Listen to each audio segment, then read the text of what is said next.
PDG Ken Emery, everybody.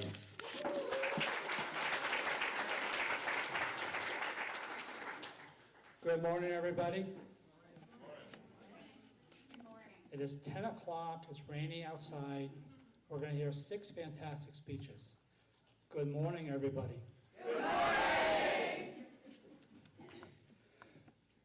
Good morning, fellow Lions, speakers, and guests. Welcome to the District 45 Vermont Lions Annual Speak Out Speech Contest for high school students. Today, our judges will be Zone Chairs Lucas Herring and Pierre Letourneau, Lions Sandy Brukowski and Michael McShane, and special guest judges, Lion Tracy Pierce from District 44N, PCS Cindy Burke from District 24L, Virginia, and past District Governor Martin Middleton from District 33. Past Cabinet Treasurer Brenda Seiss will be our scorekeeper, tabulator, and also our timekeeper. Judges, one thing I forgot to mention to you, I was asked by Miss Brenda on your score sheet, please put your name and maybe the first name of the contestant. That would just help her keep track of everything that's going on. Today we have 6 competitors to speak on the subject volunteering, best way to leave a mark. They will be judged in 4 areas: choice of topic within theme, quality of ideas, quality of expression, and quality of delivery. Each speech must be at least 5 minutes long, but no more than 7 minutes. At the end of each speech, we will have 3 judges to ask one question each of the contestant. Such questions can be about the speech itself, something about the contestant in general, or about something about life experiences, life in general. At the end of all speeches, we will then add up the judges' score to determine the winner. Today's winner will win $800, second place $550, third $400, and then we have 3 additional prizes. One thing after the speeches are done and while the judges are reviewing the scores, we do have a special question and answer session being led by Lion David Lemal of the Norwich Lions Club. We'll ask all the contestants to come up front, and then we would give and take back and forth between the audience and contestants, just general questions, just general answers. Our contestants today are Megan Mentzer, Riley Naylor, Ruby Anderson, McKinley Keaffaber, Ari Glasser, and Star Reader. All I ask at this point, please, if you have a cell phone, and I'm reminding myself of this too, please put on vibrate or silent. If you do need to leave the room, please exit the back, because as you all know, presenting a speech, talking to an audience, it's very difficult if you have people walking back and forth in front of you and all that. Are there any questions? Judges, are you ready to go? Yes. Yeah. Our first contestant is Ruby Anderson.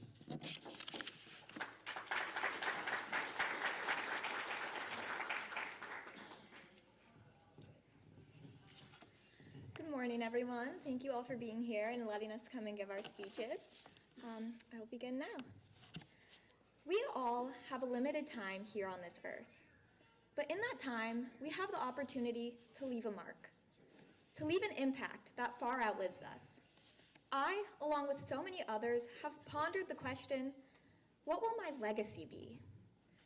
In a society that values individuality and personal achievements, we are often led to believe that our legacy must be grand, conspicuous, and world-changing. We are encouraged to think of leaving a mark in terms of fame, fortune, or monumental accomplishments. However, a positive legacy can be left in quieter, more personal ways, through the kindness we offer, the relationships we build, and the ways we choose to spend our time. One of the best ways to leave a mark is by volunteering. Winston Churchill once said that, quote, "You make a living by what you get, you make a life by what you give," unquote. Volunteering allows us to give our time, skills, and compassion to enrich the lives of others and our own. By fostering connections that transcend material achievements, in these ways, we make our lives and shape our legacy. To some, volunteering is a task, a requirement for high school, or maybe something they're forced to do with family a couple of times a year.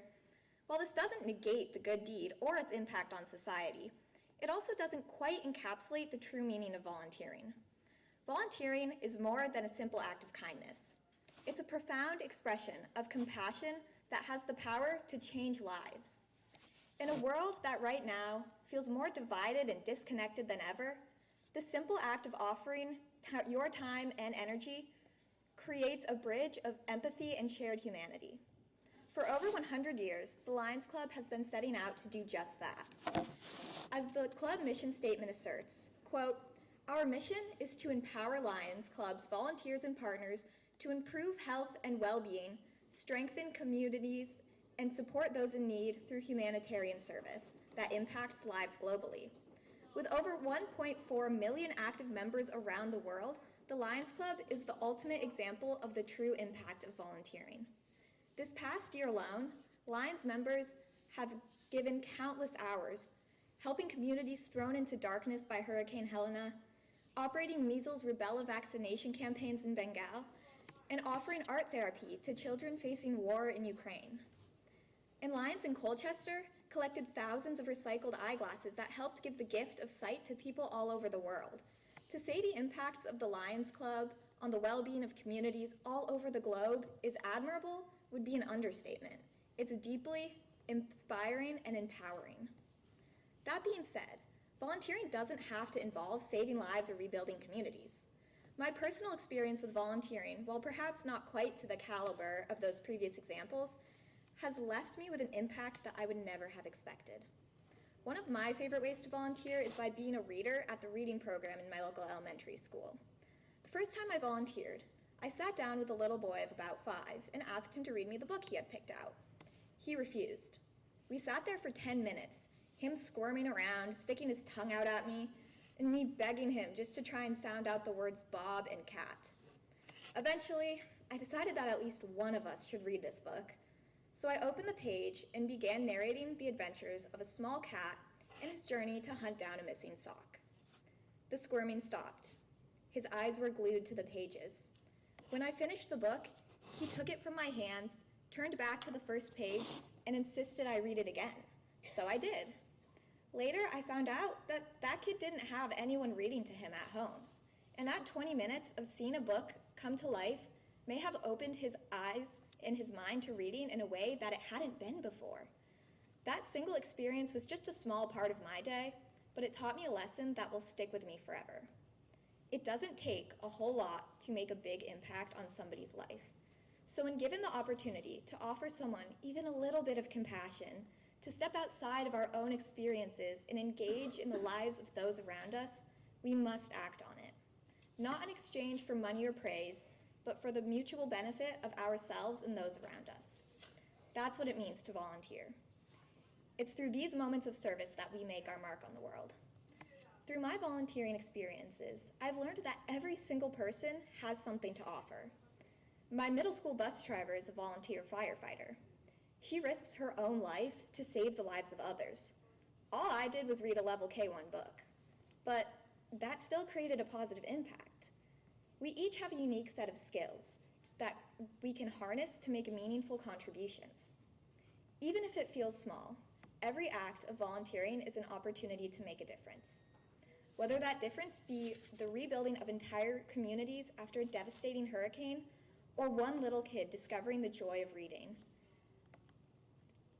Knowing that we contributed to the betterment of our world is more valuable than any salary a job could offer, or any prize that could be won. So when we think about leaving our mark, instead of thinking about what we can do to make others remember our names, we should look at the example set by members of the Lions Club and think, what can I do to make people remember my actions? What can I do to make even the smallest positive change in someone else's life? If everyone considered this and just did one small thing to positively impact another, the snowball effect would be absolutely ineffable.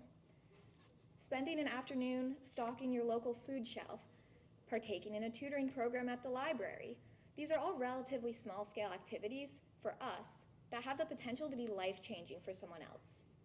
My hope for all of us is that our legacies won't be measured in how much money we had or how many awards we won, but will be measured in the number of positive impacts we made and the number of hearts we touched. Thank you.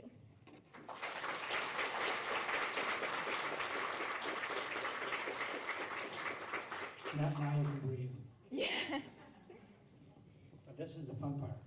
You remember this, right? Oh, yeah, questions. All right. Questions. Zone Chair Lucas, do you have a question, sir? Sure.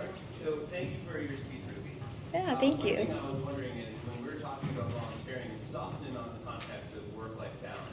So how have you found that balance in being able to volunteer added to everything else that you're doing? One thing I found is that, like I was saying, everyone has something to offer, so finding a way that you can volunteer, but doing something you enjoy. Like, volunteering doesn't have to be like another form of work. It really can be like doing something you enjoy. I mean, I genuinely love reading with the kindergartners. Like, it's one of the best parts of my day when I get to go and do that. I think it is important to like take care of yourself and to have that work-life balance, but volunteering really it can be another like fun part. It doesn't have to be work, it can be life.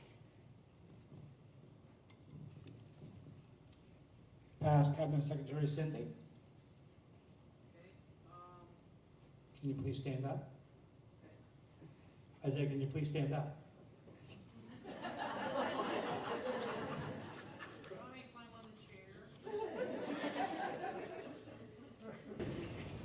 What are your plans after you graduate? Oh, yeah, thank you for asking. After I graduate high school, I will be going to the University of Rhode Island and studying cellular and molecular biology. And hopefully I can partake in some volunteering there. I know they have like a student-led tutoring program, so in subjects that I excel in, I can help other students, and then I can probably get help from others in other subjects. Or even start a Leo's Club at the University of Rhode Island. Oh, Maybe? yeah. Past District Governor Martin, do you have a question, sir? I do. What do you think is the best way to engage people your age in volunteering? That's a good question. As much as I hate to say it, social media, I think just spreading awareness, not that volunteering should be done for the sake of like social media, but I think just if we make it like a normal thing, we kind of normalize like, oh, this is something that, teenagers are doing. I think people of my age especially are really influenced by each other. Like, we all very much are influenced by what others our age are doing. And then again, just like finding things that, we can enjoy doing. Obviously not all volunteer work is going to be all fun and games, but I think it's worth it to look into things that you genuinely enjoy and find out how you can turn that into something that can help others. Thank you. Thank you, ma'am.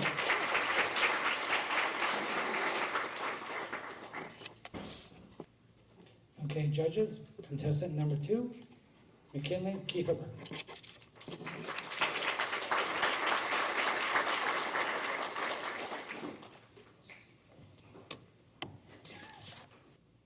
Robert Frost once wrote, quote, "Two roads diverged in a wood, and I took the one less traveled by, and that has made all the difference," end quote.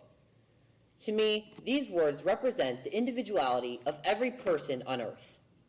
From their morning routine to their trip to the grocery store, every person does things differently. One concept this can apply to is volunteering.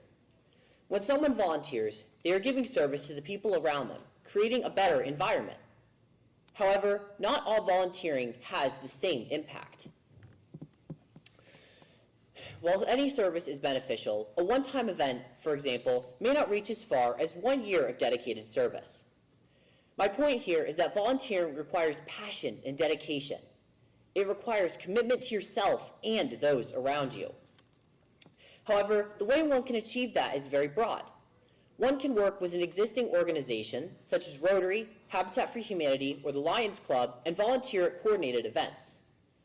Another way is for someone to find unique ways to give service back to others. This can include creating their own group or program to service the area, or simply working with a more niche local organization.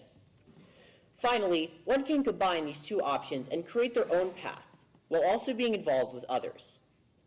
Essentially, for volunteering to leave a lasting mark, the volunteer must bestow service as an offering of themselves. This represents pure connectivity.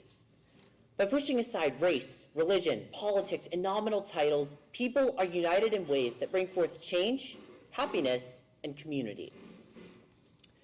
To put it simply, one needs to volunteer with passion. What does this mean? If someone gives service to the community just to say they did it or check a box, that is not meaningful. It is not impactful. Instead, one needs to, in a way, find the motivation to passionately help the community. They need to be committed to their cause. If someone runs Run Big Sale one day out of the year, what is the long-term impact of that? Instead, if the same person volunteers at an animal shelter once per week, every week of the year, others witness the dedication, drive, and devotion to bettering the world around them. What does that do conversely? Leave a mark. An alternative to this is to take initiative, and instead of letting opportunities to volunteer find you, you find them. During my sophomore year of high school, I wished to get involved with the elementary school nearby, so I reached out to one of the teachers there. This led me to visit the school weekly and read to younger students with an impact of trying to be a role model for them. Overall, it is important to give service passionately, ensuring that you are committed to your actions and take initiative in the community. Second, it is important to note the effects volunteering has on oneself. Interestingly, volunteering actually has multiple health benefits. According to the Mayo Clinic, quote, by spending time in service to others, volunteers report feeling a sense of meaning and appreciation, both given and received, which can have a stress-reducing effect, end quote. For me, volunteering and service have been present for my entire life. Before I was born, my mother started a nonprofit 501c3 dedicated to animal rescue. Since then, the group, named Fetching Hope, has rescued over 1,000 dogs from cruelty, abandonment, and abuse, relocating them to safe homes. Some of those dogs ended up being fostered at our home and never left. However, the main takeaway of this was that it taught me many valuable lessons, which were compassion and how to care for others. I learned how to properly care for and love another living being, as well as being able to comfort and sympathize with dogs who had been in terrible living situations. This has also inspired me to volunteer more as I got older, finding ways to help aid my town. In short, giving service is very important, not only to others, but to one's health and well-being. Finally, volunteering can leave a monumental mark on the community. This is because one's actions can be long-term, and the impact of one's service can exist long, long after it has been completed. For example, I became involved with my local veterans home and the residents there. I've always wished to commemorate the brave people who have served our country and ensure that they will not be forgotten or lost to time. To accomplish this goal, I created a digital library with records of veterans so that they will always be remembered for years to come. Not only does this have an immediate impact, but it can inspire future residents to look back and feel a sense of connection and pride to their country and their people. Similarly, the Lions International Club, the largest service organization in the world, has been devoted to harmony and togetherness for decades. Their district and club community impact grant program is built upon the principles of general welfare, engagement, and health programs. In fact, countless acts of service globally can be attributed to this group, and with that, countless communities have become better places. In conclusion, by understanding and applying the positive effects volunteering has on a person, their community, and how to serve best, one can leave a tremendous impact. It is crucial for one to walk their own path and discover what is the most important thing to them. For someone to change the world, they need to see what the world needs most. Returning to Robert Frost's words, it is essential to challenge the normal standards and take the road less traveled, being the one of service, as it not only impacts the present-day society, but can last long into the future, affecting generations to come. Thank you.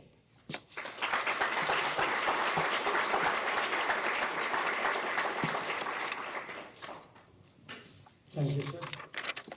And how many dogs are at home now? 9. 9? Yep. Used to be 13, so we're down to 9. And you know every name of every dog? Okay. Yep. They have silly names, but We know them all, don't worry. They are? Oh, geez. Do you want real names or nicknames? What, I got 9 names. All right. Oh, let's see. Our oldest dog, her name's Callista. We call her Coon Cat. Our second oldest dog we just got, her name's Dolly. She's 7 pounds. We call her Dolls. Our third oldest dog is a little Chihuahua. We call him the Demon Cheek because he bites everybody. Let's see. My 3 dogs, we call them Dinkelstein, Hussy, and Boo, and they're all little dogs. We have Little Guy, Little, 2, again, very, very small dogs.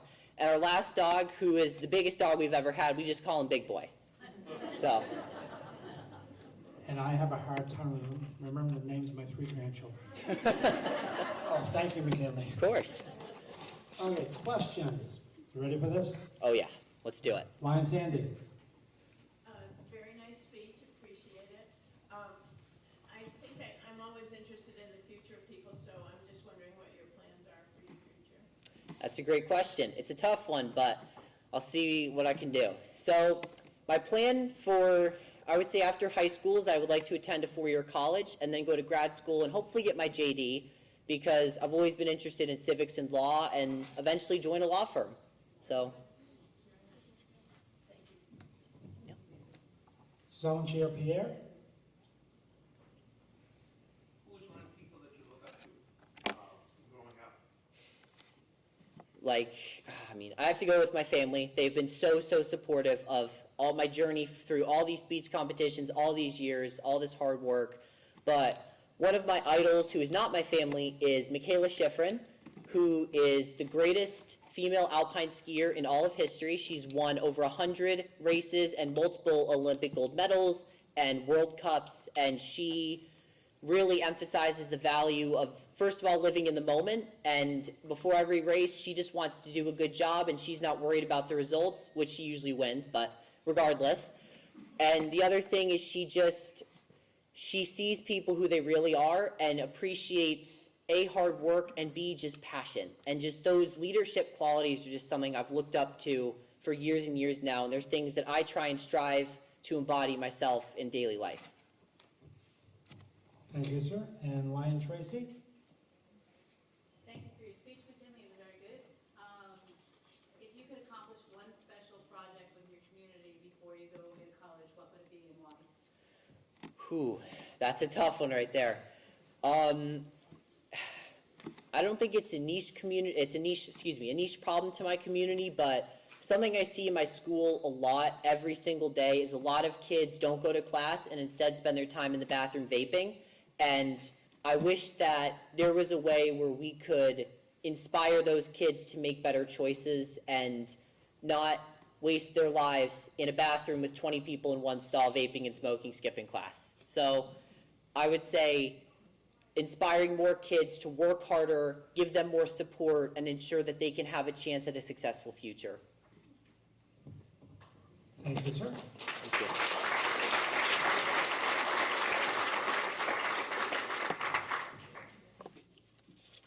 Okay, judges, contestant number 3, Riley Naylor.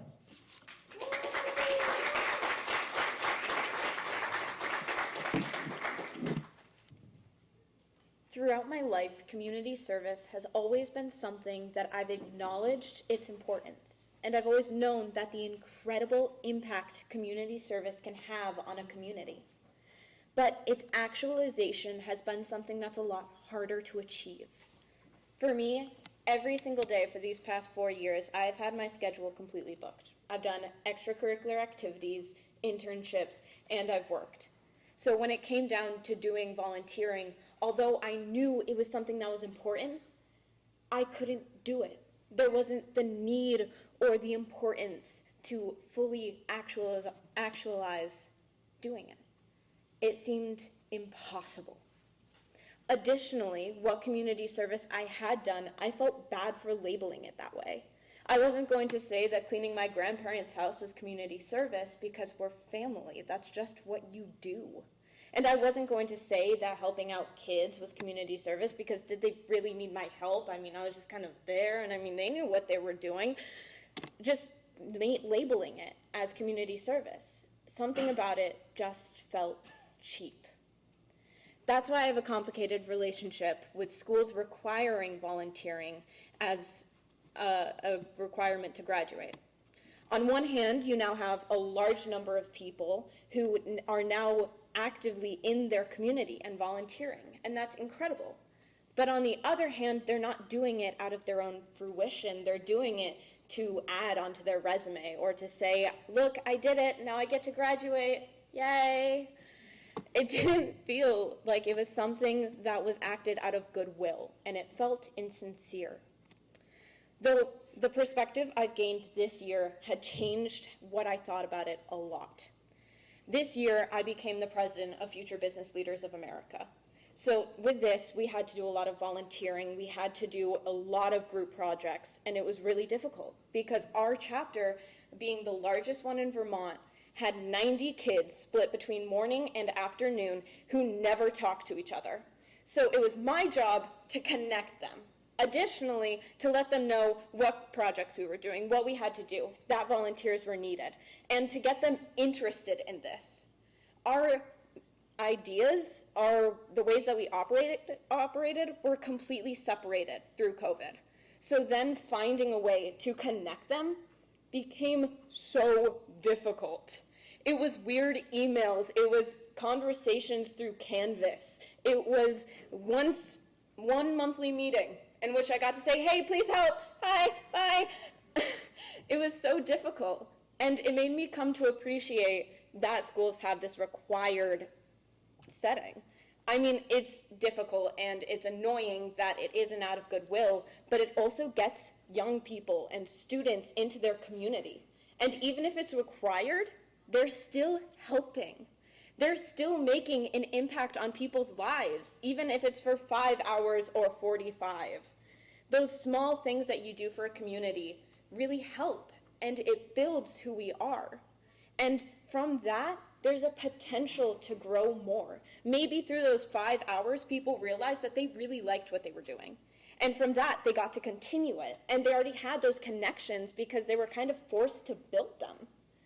And although there are different ideas or perspectives on this, nobody can argue that 100+ kids from every school now getting out in their community and doing even a small thing makes that community so much better. And that's something I really wanted to emphasize. And that's the power that volunteering has on community. We live in a suburban rural Vermont. Other than trees, people are all that we have. So joining together and doing these things, which may not seem so important, but help make somebody's life a little easier or a little better, are so important and so vital. Through this, I got to do so much.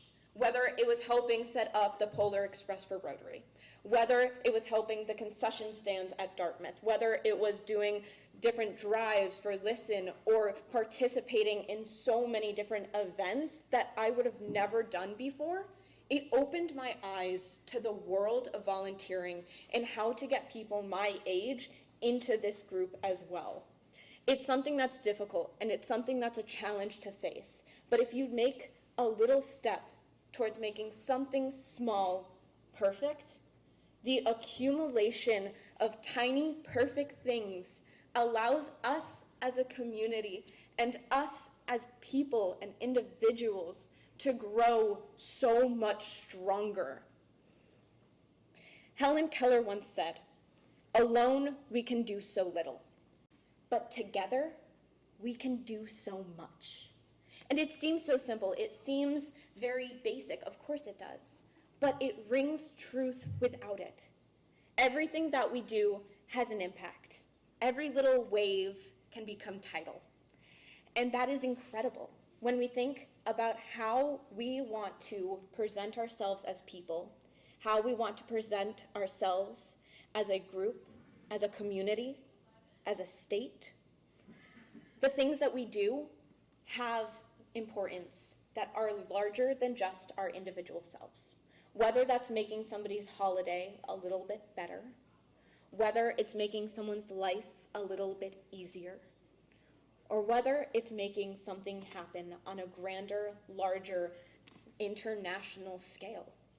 If we work together as people, as friends, as a community, volunteering can help us accomplish so much.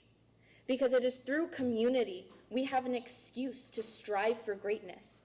And in our service that we take together, we create the opportunity to support and develop. And that's something we should all be acting upon. Thank you.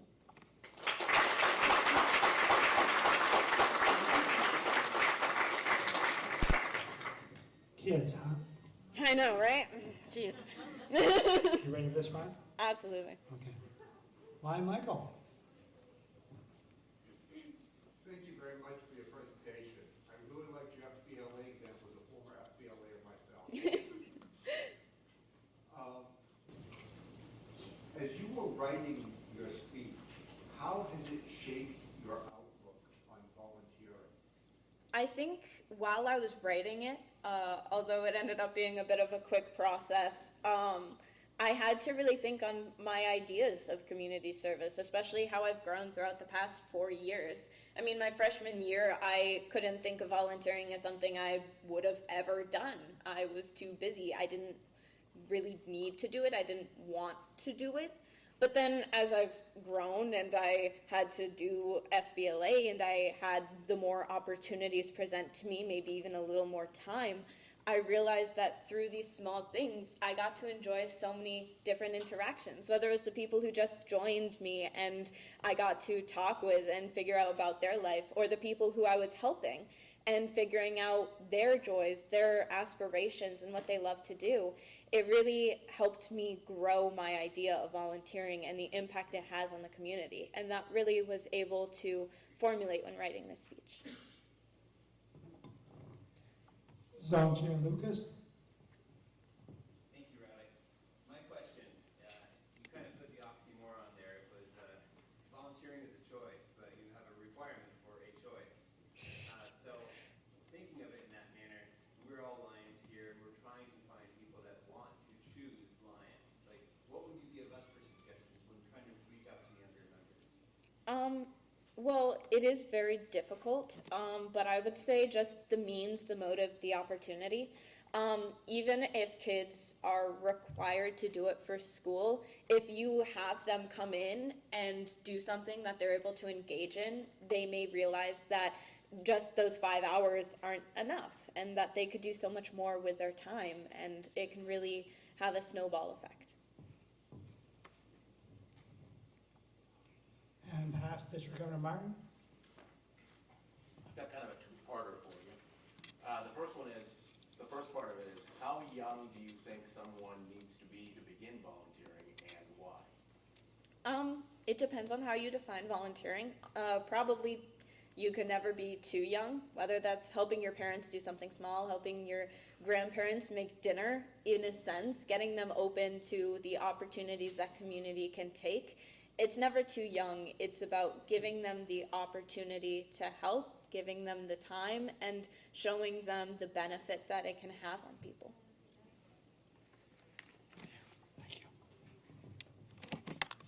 Thank you, ma'am.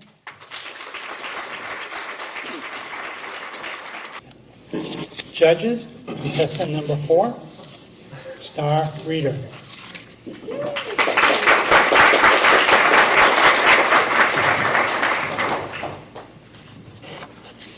Good morning, everyone. My name is Star Reader, and I'm a senior at Arlington Memorial High School.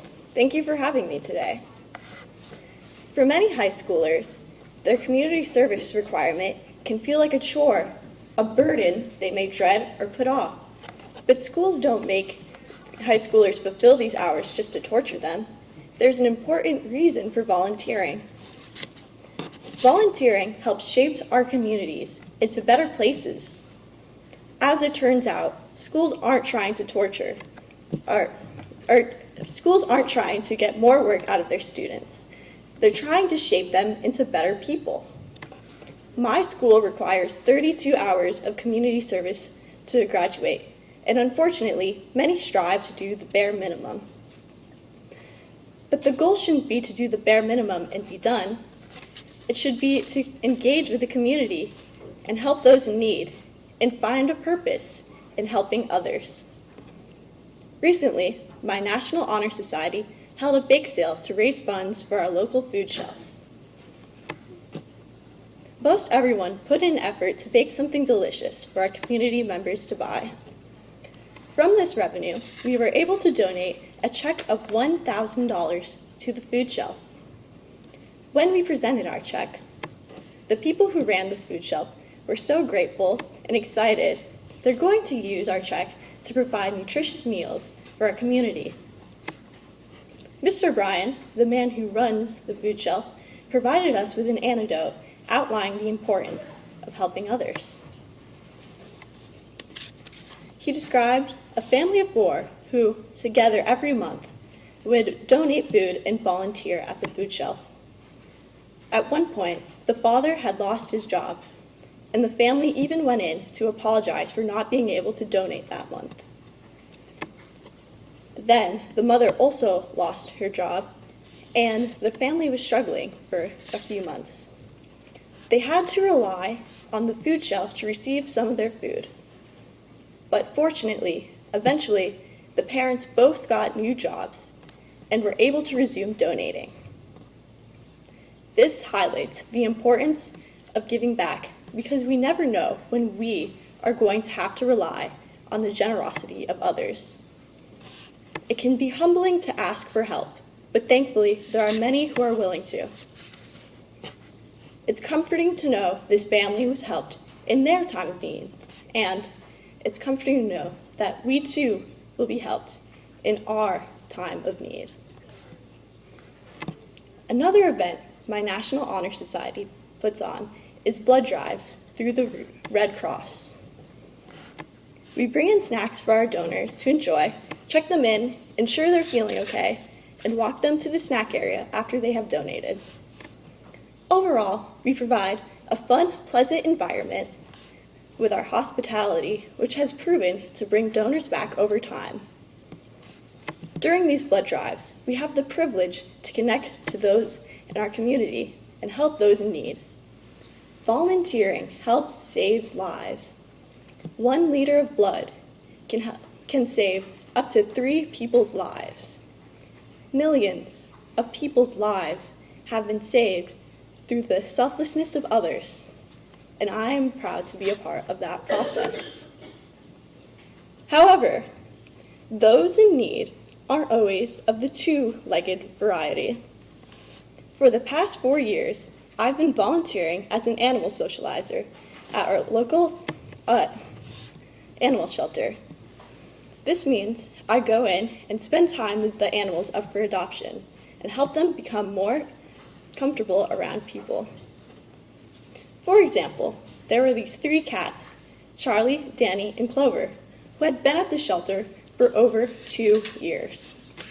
They were extremely shy at first and would hide away from anyone who came in their room.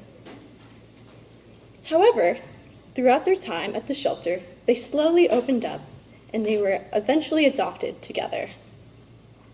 Now, some people might not think that shelter work is as important as raising money for the food bank or helping run a blood drive. But as the 18th century philosopher Immanuel Kant believed, we can judge the humanity of a man by his treatment of animals. And, as Gandhi said, the greatness of a nation can be determined by the treatment of its animals. In helping animals, we demonstrate our own dignity, respect, and morality. Through this example of improving the lives of all living things, we hope a mark is left on others, that they too may discover their own dignity, respect, and morality. Thank you.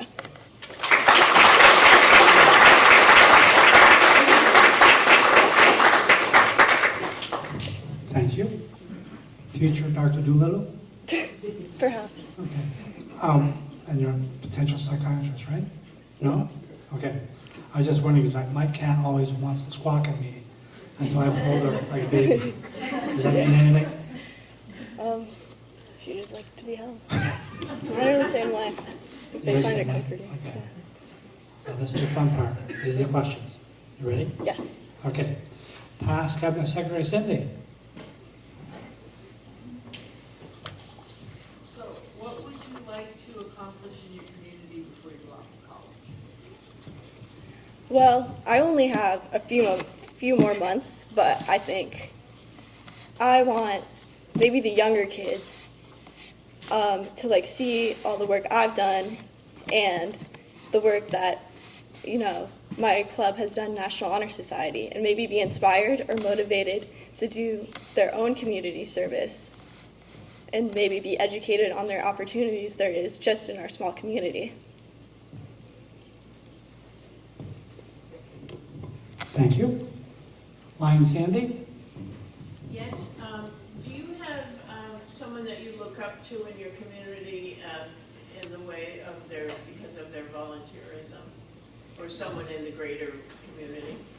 Yes, she's unfortunately couldn't make it today, but my teacher, Mrs. Cross, she's a wonderful woman. She's helped me do so much, and she is the leader of our community service club at school, and she has a way of always finding these opportunities for us and encouraging us to go out and do our own work in the community. Thank you. Thank you. And Lion Tracy. Sorry, thank you for your presentation. What impact do you think your volunteerism will have on your future work and personal goals? Well, so I was planning on attending Clarkson University next semester for environmental sciences and sustainability. So I think my work with animals and just learning like more about animals will help me like this connection I have with going in shelters.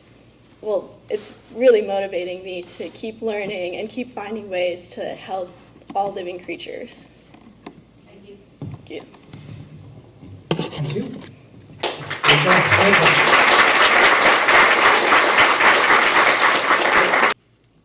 Judges, contestant number 5, Ari Glasser.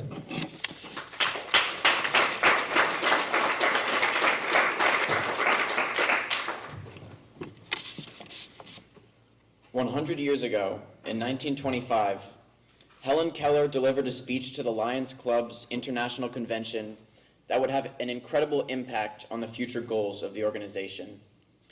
"I appeal to you, Lions," she said, "you who have your sight, your hearing, you who are strong and brave and kind. Will you not constitute yourselves knights of the blind in this crusade against darkness?" The Lions accepted her challenge, and since then, its sight programs have impacted the lives of hundreds of millions of people, with volunteers that travel throughout the world to provide life-changing care to treat blindness or visual impairment. Volunteering is an incredible way to make your mark, both in the lives of others and in your own.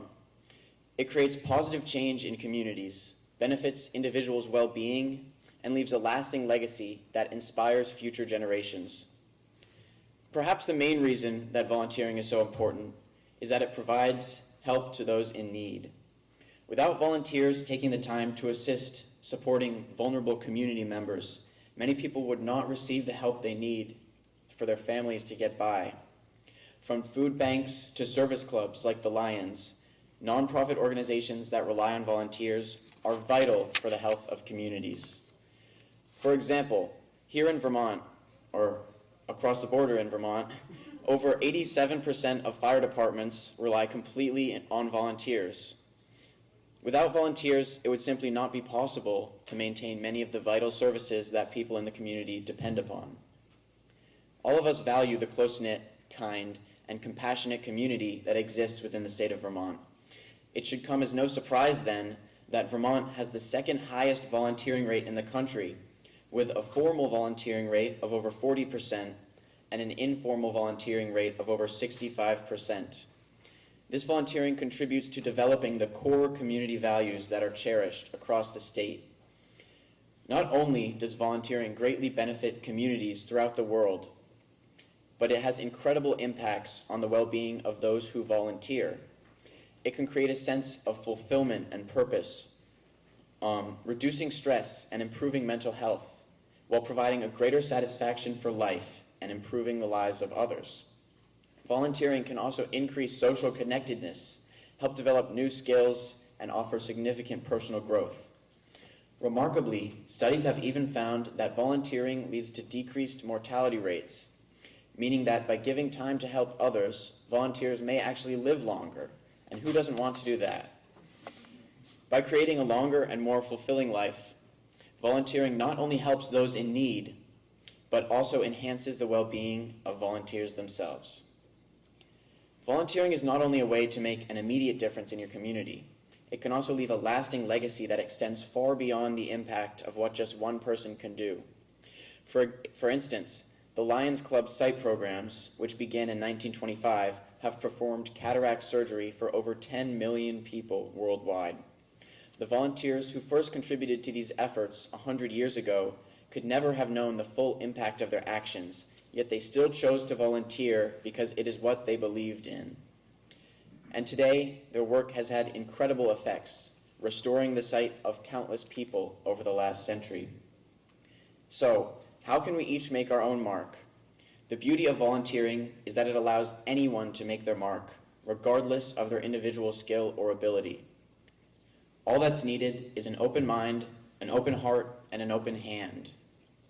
There are many organizations with a variety of different values that people can volunteer with, some that may focus on broader issues such as fighting hunger, and some on specific initiatives such as poverty reduction. For example, many people choose to work with food banks to ensure access to healthy meals for those in need. Service organizations such as the Lions Club are another great way to make your mark, supporting vital programs and providing critical resources to underserved communities. Personally, I often volunteer through music, playing violin at care homes, fundraisers, and other community events. For example, just last night, I played with 2 other musicians in Essex at a charity event to raise money for local organizations. For me, it's truly a gift to use music to bring joy to people throughout the community. Regardless of who they choose to work with, every single volunteer will make a lasting impact on people's lives. It's important to remember that anyone can make a difference to help those who are less fortunate, no matter how fortunate they may be themselves. When people volunteer, they make their mark by becoming part of something bigger than themselves, their efforts combining with the efforts of others to transform lives. As Helen Keller once said, "Alone we can do so little, together we can do so much." This reminds us that while one person's contribution may not seem like a lot, the true power of volunteerism lies in collaboration. Making your mark is about joining together with members of your community. In the end, to make your mark is to collaborate with others to have incredible positive effects on communities and yourself, and to leave a legacy that can pave the way for a brighter future. Thank you.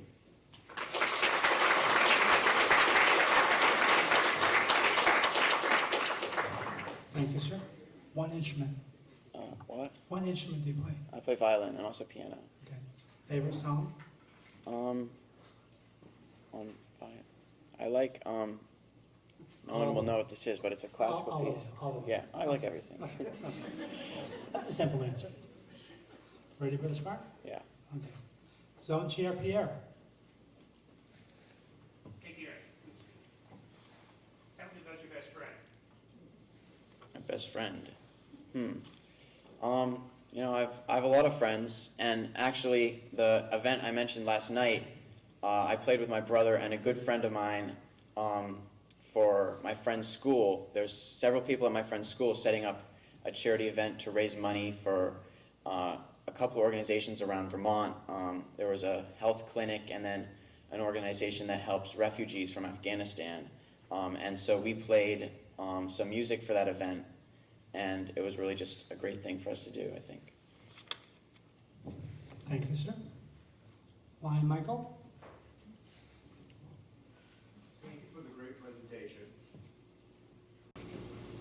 I want you to convince me. I really don't see the purpose in going out and volunteering. How would you make me want to do it? Well, I think often a lot of people don't realize just how many things in our community depend on volunteers. As I mentioned, the fire department, there's really, if a house caught on fire, what would we do if there was no volunteer fire departments, which are pretty much every fire department in Vermont? And food banks, again, they're just helping so many people that we may not be seeing on a daily basis, but all these networks that depend upon volunteering really sustain the health of a community and bring joy to everyone around it. Keep going, keep going. And yeah, we don't always see it, but it's really much more important than any of us realize. Thank you, sir. You want another one? Yeah, You want another question? sure. You're awesome. Thanks, Ari. You want that? Yeah, there's no, is that 3? That's right. Oh.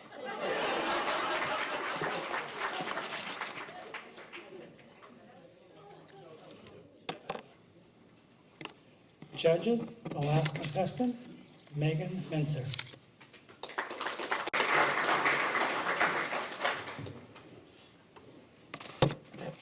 Good morning.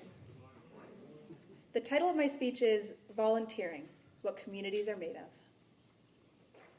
Let's play a game of Guess Who. I'm thinking of a man, and just a few months ago on January 13th, it would have been his 146th birthday.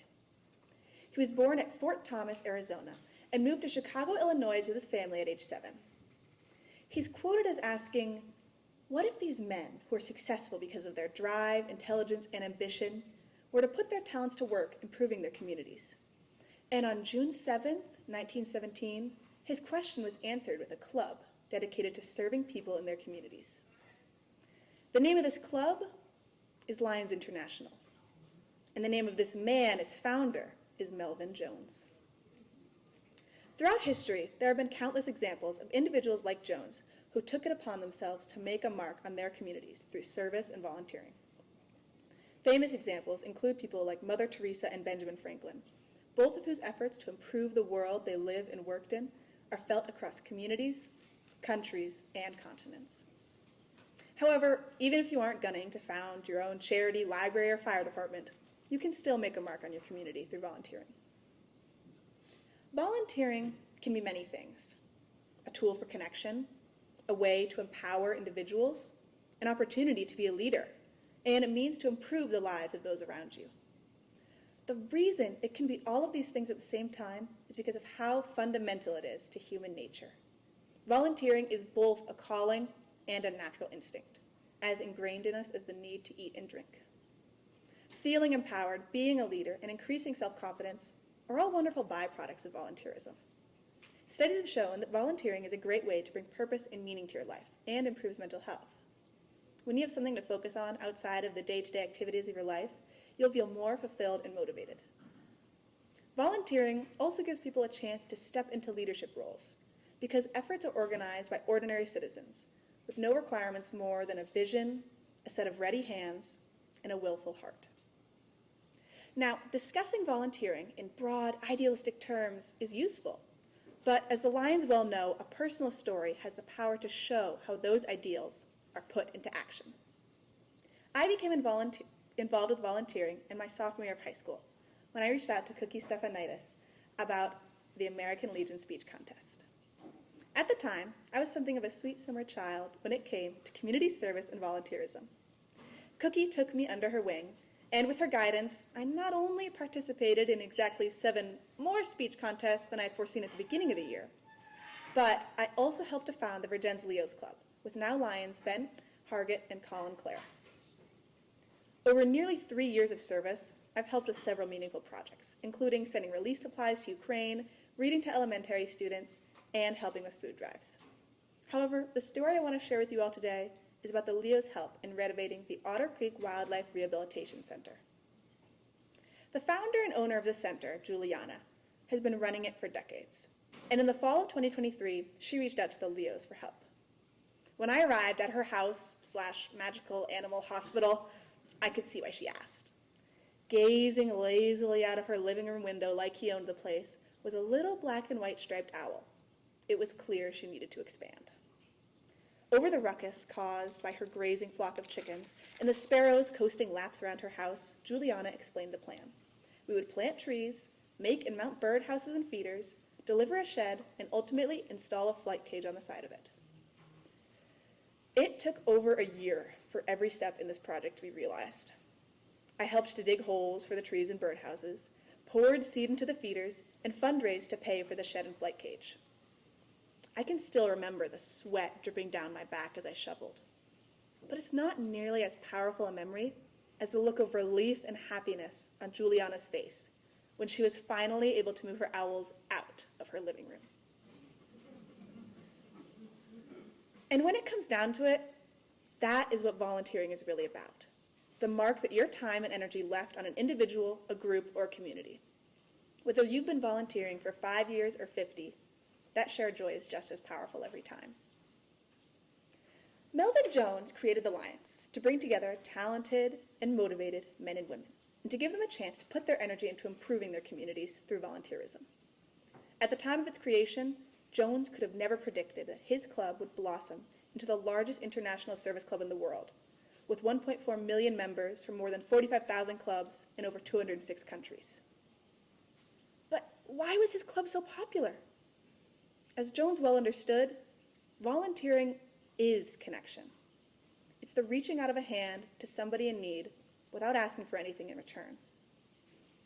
It's the willful and enthusiastic donation of time and energy to a cause. It's a display of empathy, kindness, and compassion. It's what communities are made of. No matter how small or large an action, whether it's the building of a bench in a local park or an international undertaking as the champion of the deaf and the blind, the effect is felt far and wide. I recently earned my 100 hours of service with the Leos, but I've just barely started to make my mark through volunteering, and I have nothing on the experiences of the many Lions in the room, some of whom have served for 30, 40, and even 50 years. I'm excited for the future as I start to challenge those records. A senior project with the Leos, opportunities to bring connection and joy to people through my passion for music, and at college next fall, a whole new community with exciting chances to volunteer. The future is bright, and knowing the power of volunteering to make a mark on the people most important to us, I'm confident that I'll be volunteering for the rest of my life. Thank you.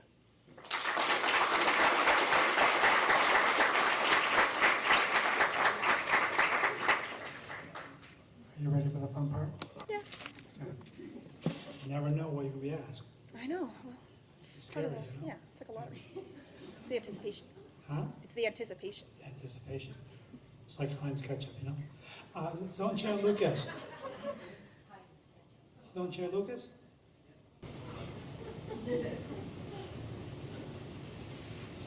So thank you. I'm actually wondering, because I could feel the sweat dripping when you were speaking, are you a writer? So I actually have a really complicated relationship with writing. And my dad laughed because I've written a lot of college essays about it. I loved to write in elementary school, and I wrote a lot of fiction. I wrote poetry. I had this one teacher that really inspired me. COVID was really rough for my writing, for my experience with writing, and I lost a lot of steam. I got super burnt out, didn't have any really good connections with any of my teachers in high school, and kind of wrote it off as something that I would never enjoy, that was just this inherently miserable thing. And this past year I had a pretty good class, a teacher that I enjoyed, got to write some fiction again, and you know, it's coming back to me. I like poetry a lot more than I like book reports and scientific studies, but yeah, I enjoy writing. I can say that I enjoy writing now. Thank you. And speaking. Yes. Past disregarded Martin. What are your plans for the future? I was really hoping I would get this question. So I'm a musician. I love music. I play with Ari in BYO. and I'm planning to study music performance at Indiana University. And then after that, I'm hoping to do a graduate degree.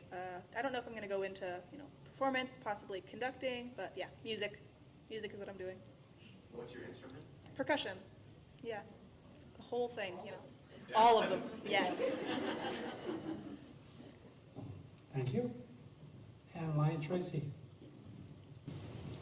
Megan, what do you think the role of empathy is in effective volunteering? Yeah, I was thinking about this. I think that volunteering is a manifestation of our values.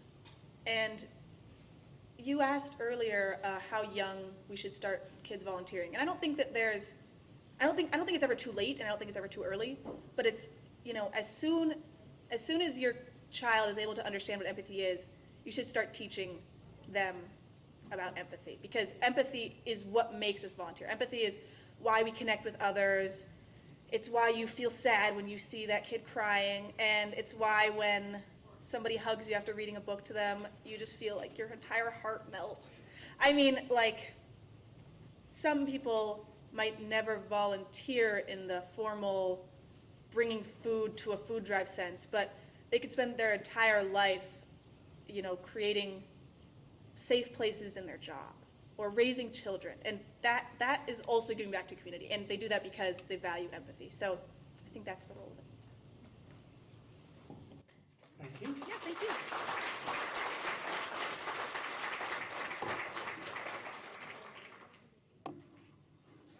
Before we go to our next part, I want to give a great big round of applause to all 6 contestants. They did a fantastic job.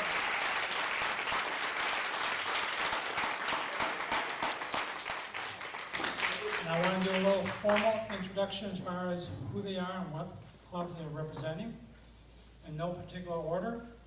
First, we have Megan Mentzer representing the Richmond Lions Club. And as I call your name, could you come forward for the next part? We have Riley Naylor of the Norwich Lions Club.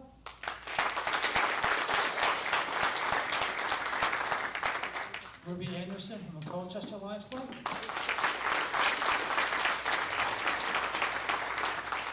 McKinley Keaffaber from the North Shop Lions Club. Ari Glasser from the Essex Junction Lions Club. And Star Reader from the Arlington Lions Club.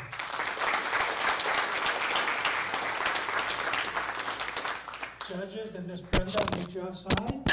And I will now turn this over to David Lemal of Norwich Lions Club, who will have a very informal question and answer session.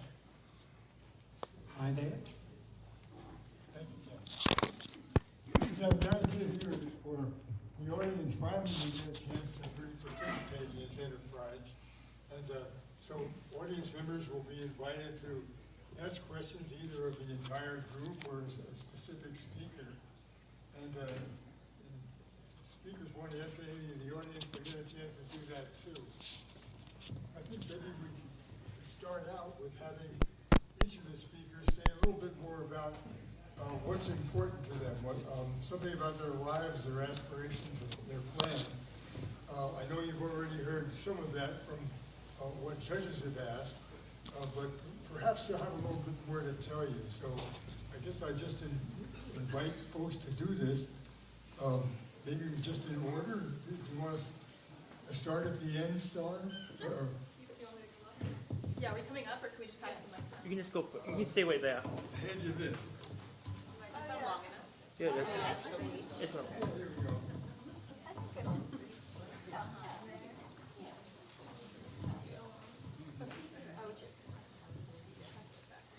Hello again, my name's Star Reader. Like I said, I'm from Arlington, Vermont.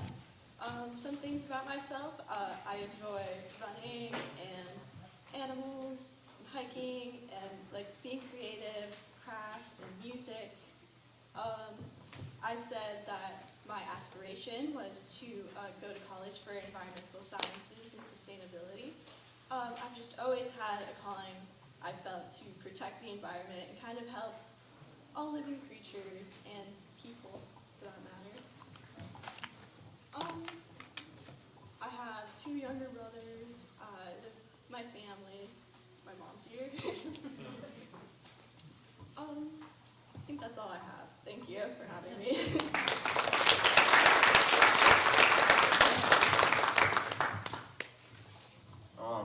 I'm Ari Glasser. I'm from Essex, Vermont. I'm a junior at Essex High School, and as I mentioned, I play violin. I play in Vermont Youth Orchestra with Megan, and I also play piano. And some things I like to do. I like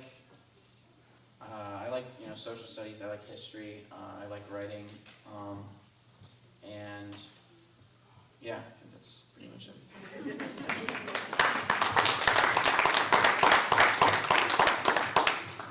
Hi everybody, how are we doing today? Good. So my name is McKinley Keaffaber. I live in Bennington, Vermont, right in the little corner, southwest corner of the state. I go to Mount Anthony Union High School. I'm in 11th grade. I like biking, traveling, skiing, that kind of thing. Not too big into sports, not really a sports guy, but my thing is really speeches and essays. I've been involved with it for a few years, just like Megan. It's been a very fun and interesting experience, to say the least.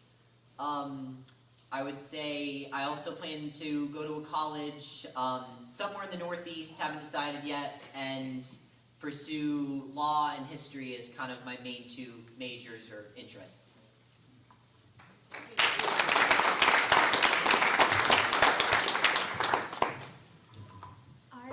My name is Ruby Anderson. I'm a senior at Colchester High School, and I am a very science-minded person. As I said, I'll be studying molecular biology in the fall, so I'm not like really that well versed in the world of speech. However, I am a debater.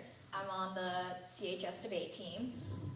So I think something that I've really learned from that, and I've learned to value, is communication. And I think as someone going into science, communication is key. It's one of the most important parts of anything, but especially when communicating scientific information in a way that can get across points and help people, influence people, I think is really important.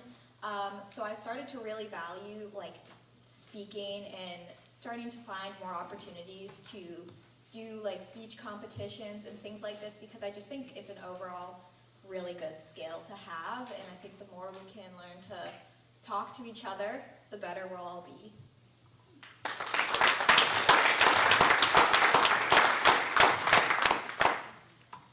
Hello, I'm Riley Naylor. I am from Lebanon High School.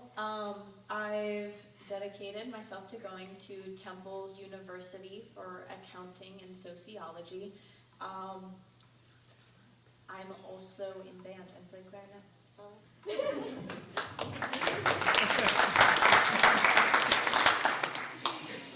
Hi again, I'm Megan. I went to Virginia Union High School for the first 3 years of my high school experience, and then I did early college at Castleton to study music more focused. You already know I'm planning to study music. I also really enjoy math. I did math team, which is as nerdy as it sounds. I geek out about math a lot. I have 8 pet chickens that are my pride and joy. They have horrifically traumatic backstories that I will regale you with if you ask, or even unprompted. Yeah, I don't know. I'm very happy to be here today. Thank you guys for having me.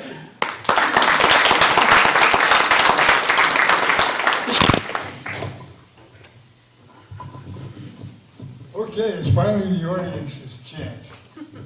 Who's got a question? Would you be kind enough to respond to either of this? What's one thing you've learned about yourself through service, or what's one thing you've learned about people through service? Anybody who'd like to respond?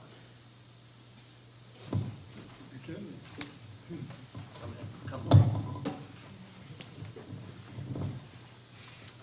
over. Make sure the camera's got me. Yeah. I wish this was a wireless mic. Maybe that's on the budget for next year, guys. Wireless mic. Let's think about it. One thing I've learned about we should probably just put it over back. Hold on. Technical difficulties, guys. Let's just do it like this. Okay. There we go. Take two. One thing I would say I've learned about myself is that if I am passionate enough about something, I will make the time to do it. Like some of the other speakers have said, we have very, very busy schedules, and sometimes it can be very difficult to fit multiple hours of volunteering in if we have a test that week or if we have a speech competition, etc. I think that I've found that I've been able to make the time. So if I have a calculus test on Wednesday and I'm volunteering Tuesday night, I will get up at 5 in the morning, Wednesday morning to study so I can volunteer Tuesday night and give service back to the community. And I think I've also seen that with a lot of my classmates and friends where they are willing to move things around in their schedule that would be tricky to do otherwise, just to be able to have that impact with the community and be able to volunteer and give back.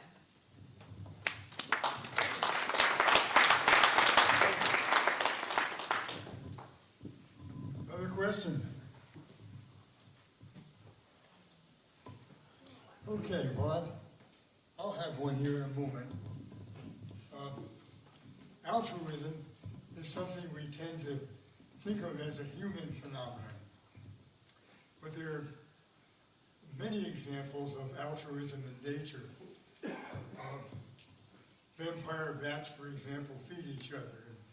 And birds sometimes raise the chicks of other bird mothers. Chimpanzees groom each other. This actually caused Charles Darwin fits. He really worried a whole lot about this. And so I'd just like to ask the group, why? Why did this bother Charles Darwin? Riley can't answer because she's already heard the answer, but everybody else. I guess. Yeah, like Megan? is this like a guessing? Guessing.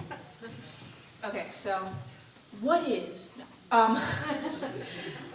My hypothesis is it because like he believed so much in survival of the fittest, and that it didn't make sense for animals to sacrifice themselves if their entire like point of living is to like carry on to their genes to the next generation? Like, why would they ever give back? Exactly. Very good. Darwin, of course, advanced the idea of survival of the fittest, and that's a pretty much looking out for number one kind of thing. But a century after Darwin, an Englishman named William Hamilton came up with what he called inclusive fitness. And the idea behind inclusive fitness was that a doer of a good deed, if that doer shares genes with the beneficiary of the deed, well then that's just another way of helping to propagate the genes that belong to the doer. And so that origin of altruism is something that most evolutionary biologists believe in today. So it may not be a glorious way of thinking about why people volunteer, but that's some interesting history. Any other questions? Over there in the back. Over there. Yeah. I'm way over in the corner, so nobody sees me. And she's short. I'm getting shorter by the year.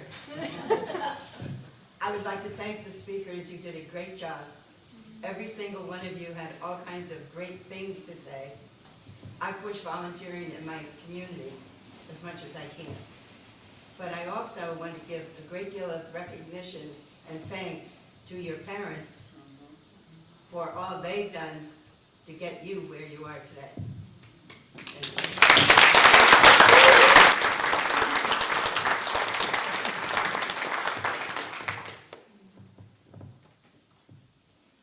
I thought I saw some other hands out there. Yeah, I've got something to say.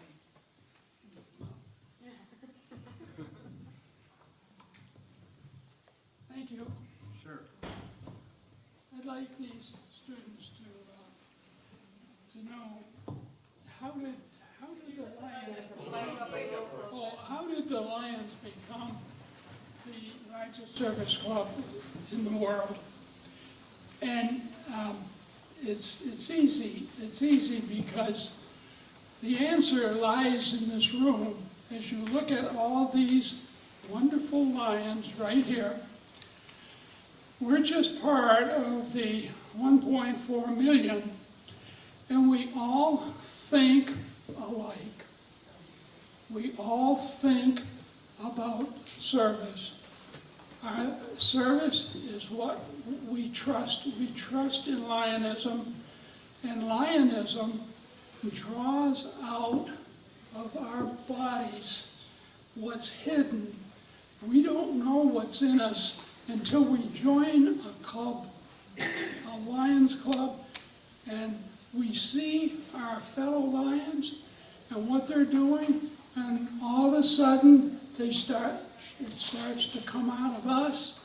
Like you saw Ken standing up here earlier saying, I'd have been scared to death to do this when I first became a Lion, and so was I. I was afraid even to give my own name, stand up and give your own name. And what we have accomplished is we fortify one another. We bring out what's hidden inside of us. We don't even know it's there, and it comes out, and we are just amazed at what we have and what we have done.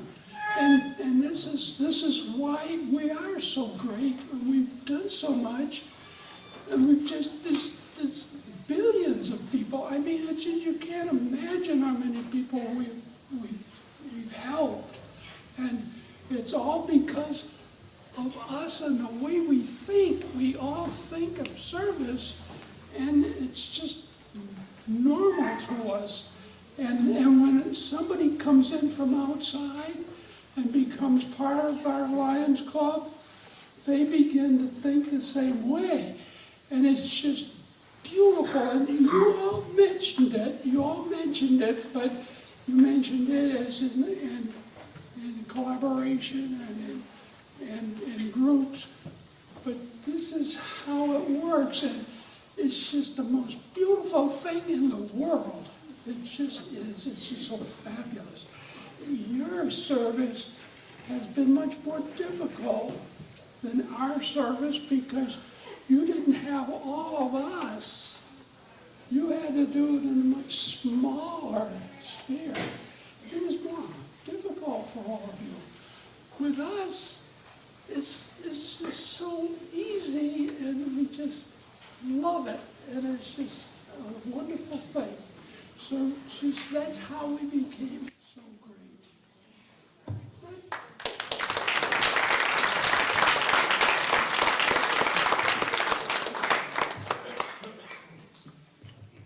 I have a question. Yeah. For those of you who are going off to college in the fall, do you know if your colleges have branch clubs, or would you be interested in opening one in the colleges that you go to?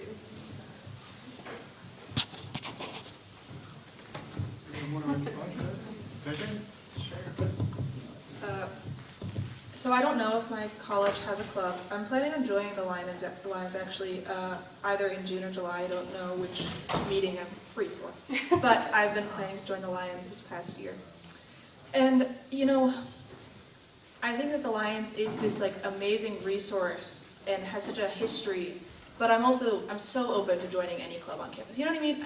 To me, it doesn't... It's the children in the audience. I forgive you. To me, it doesn't need to be the Lions if it's another club. I hate to say that, but like it's all volunteering, and we all have the same goal.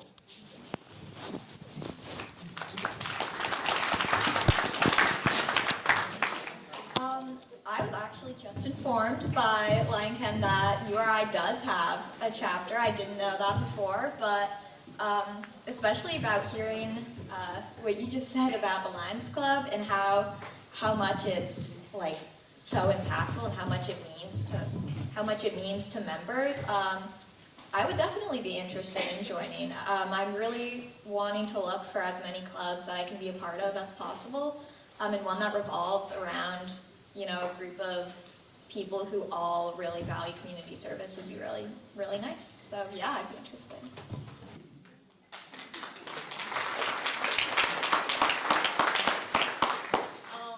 I don't personally know if there's a Lions Club there, but I know the campus, I'll specifically be at, does have a lot of opportunities for volunteering, and they have a large aspect that they do throughout Rome. So.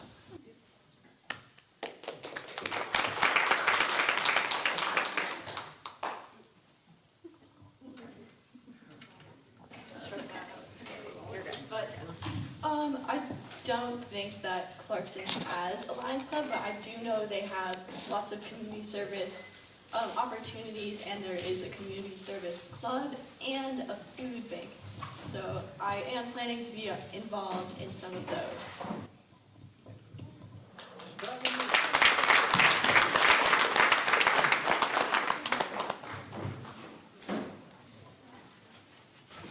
I have a quick question. Regarding your individual volunteerism and what you've been participating in, has the drive been for you as an individual, or has it been the group think with the other people that you're volunteering with? You know, what is the main driver that brought you to your volunteer efforts? Anybody want to respond to that?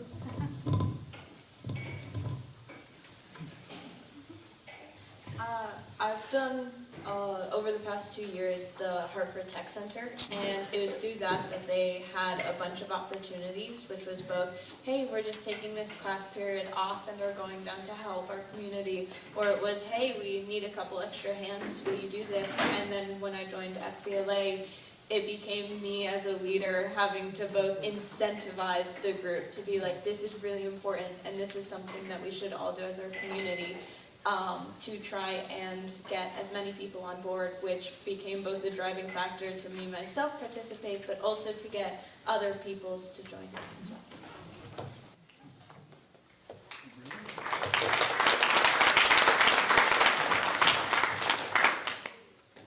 Other questions? Do the speakers have any questions for the audience or advice for the audience? Anyone want to speak?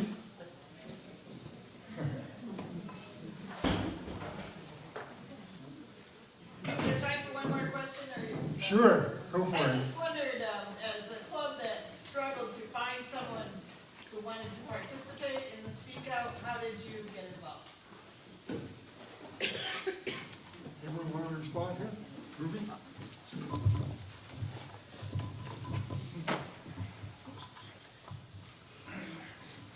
I actually got involved in this. I heard about it. My guidance counselor / debate coach, one of the, like during our off season, I think 2 years ago, was like, hey, there's this speech thing. You guys should all do it because you all suck at talking and you need to practice. So that's how I found out about this. I will admit, I started debate freshman year and I was not a natural born speaker. Like standing up at a podium and talking was not really my thing. So I was like, all right, I'm going to take as many practice opportunities as I can get. So I think 2 or 3 years ago was the first time I did this competition, and it was just kind of a lot of fun. Like, it was a lot less pressure than debate for, like, just the first time I did it. It was just me and 2 of my friends who, like, went to our, like, local town meeting house. It was fun. Everybody there was great. Like, everyone was so kind and encouraging. And so it just kind of, it was fun. And I was like, oh, I'd love to do this again. So that's how I found out about it. I would say, tell the people you're trying to get to do it that they need to practice their speaking, and maybe that will encourage them.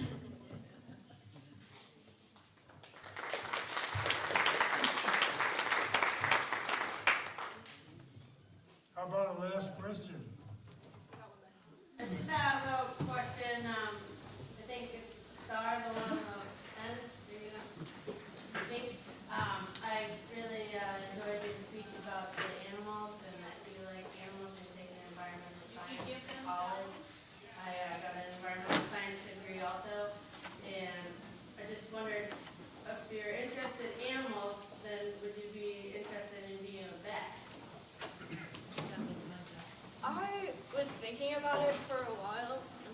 I don't have the mic.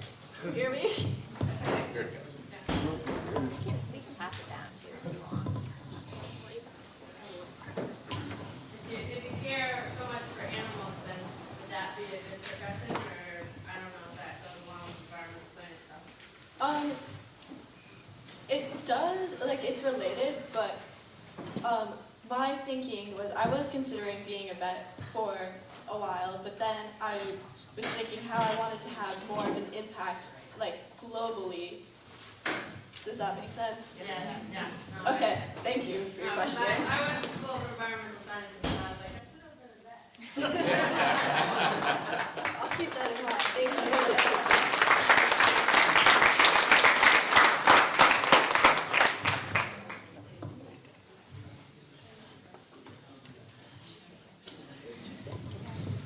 Well, we've been treated to 6 speeches, not to mention all these great responses in the last 15 minutes.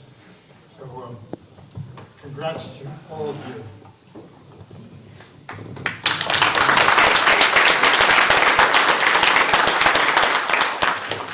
Thank you, Elaine, David.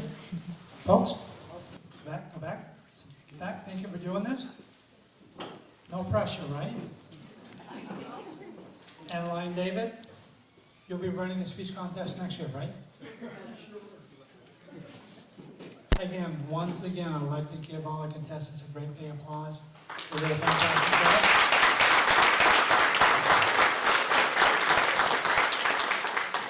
If I could ask Second Vice District Member Drew, First Vice District Member Tanya, and past International Director Joyce, would you mind coming up presenting the awards? Would you mind doing that?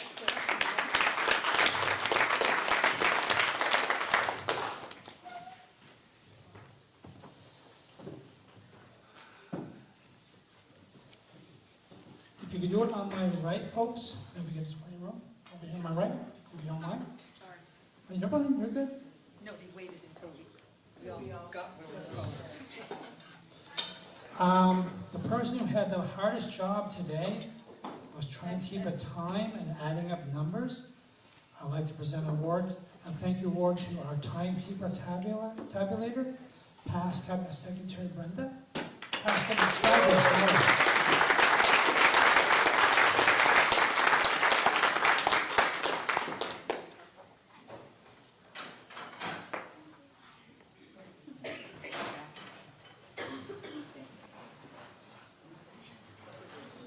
And the gentleman right in front of us who's going to keep this for historical purposes, our videographer, Ryan Kyle Calder.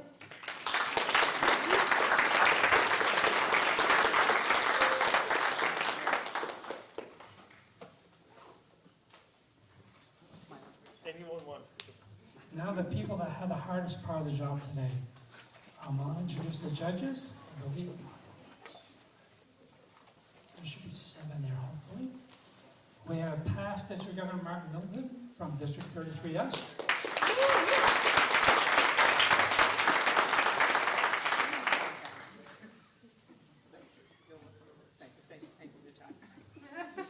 And past Cabinet Secretary Cindy Berg from District 24L.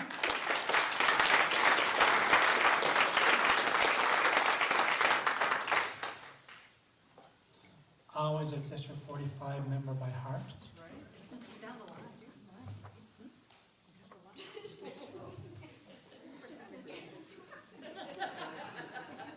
Zone Chair Lucas Herring.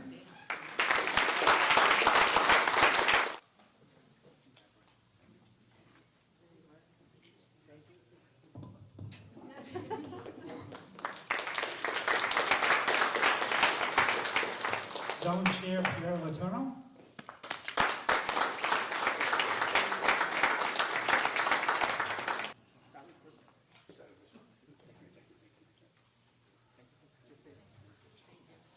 Lion Sandra Brukowski.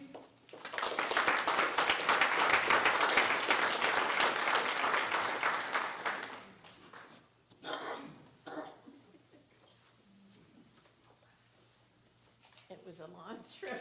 Thank you for your well-thought questions as well. Lion Michael McShane from the Royalton Area BBRA Ranch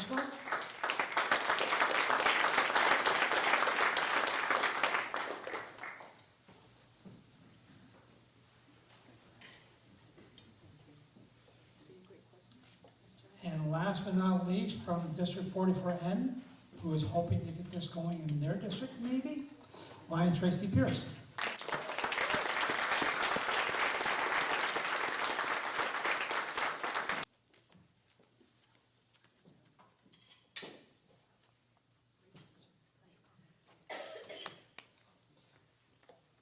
We talked about the judges, we talked about the timekeeper and the videographer, but if it wasn't for these folks, we would never be able to do this. This is an award for our club chairs, so thank you. First of all, Lion John Todd from Arlington.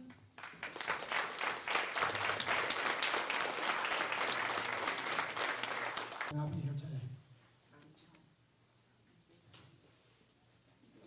Lion David Lemal from Norwich.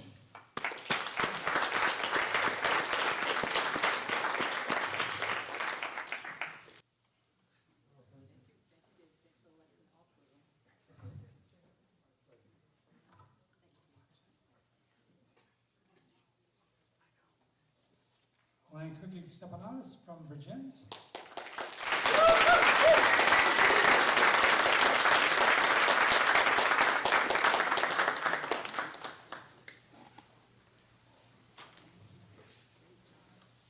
And representing the SC Junction Lions Club, second Vice District Member Drew Perry.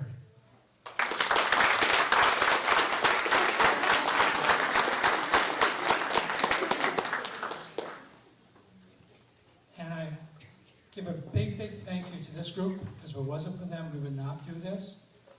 This is a thank you to Vermont Lions Charities.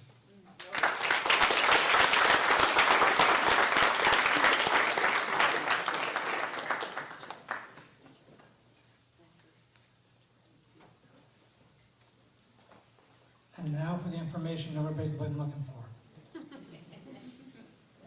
Just want to remind the contestants, regardless of where you've been placed, you all did a fantastic job.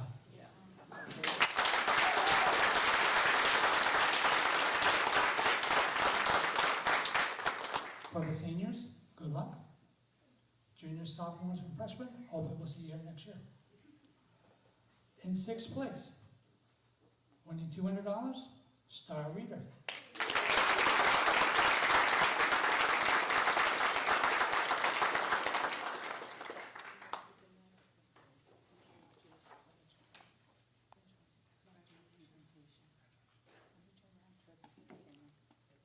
There you go.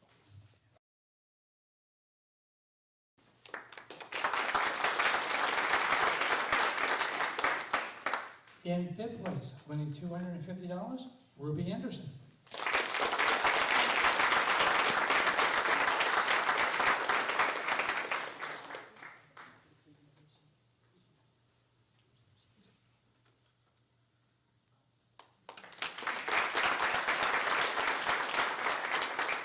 And just to let everybody know, it was about 15 points between all six, so it was a very close score.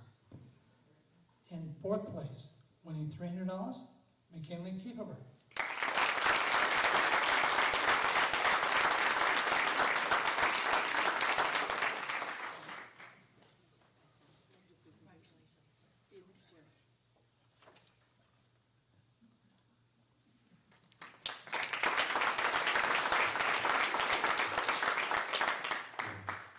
In third place, winning $400, Riley Naylor.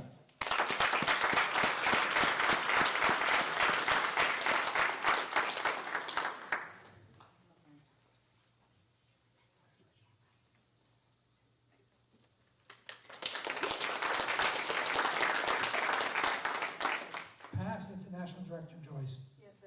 Should we just forget about the last two, take the checks and go to the casino? No. No? Anarchy. That's right. Again, all the scores were close. In second place, Ari Glasser, winning $550.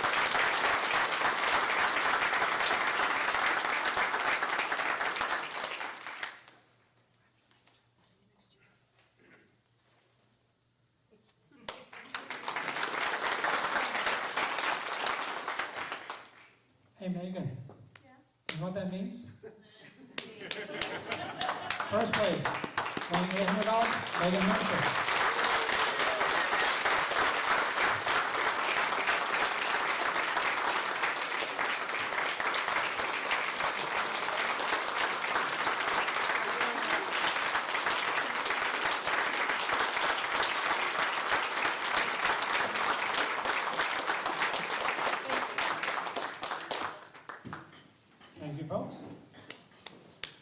will see everybody in 2026, maybe?